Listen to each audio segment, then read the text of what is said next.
হঠাৎ করে রাত ৯টা বাজতে না বাজতেই মেয়ে জামাই ফোন দিল মেয়েকে, জামাই আসতেছে আমার বাসায়। তখন আমি কোথায় কী পাই, তাড়াহুড়ো করে ফ্রিজ থেকে মাছ ছিল, মাছটা বের করলাম। আর আমার কিছু ম্যারিনেট করা মুরগির মাংস রেখেছিলাম আগে, ওগুলোও বের করে নিয়েছি। চিন্তা করলাম মাছটা রান্না করতে আবার দেরি হয়ে যাবে, তাই আমি তাড়াহুড়ো করে মাছটাকে লবণ মরিচ হলুদ মিশিয়ে ম্যারিনেট করে নিলাম।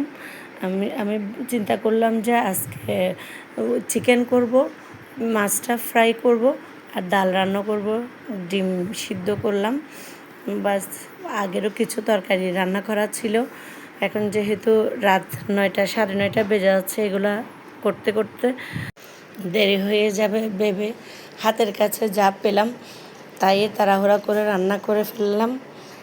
জামাই আসছে আসলে আজকে। আমার নাতিটা অনেক দিন হসপিটালাইজড ছিল, তো সে সুস্থ হয়ে তাকে বাড়ি নিয়ে এসেছি, আমার কাছেই নিয়ে এসেছি আমার মেয়ে সহ।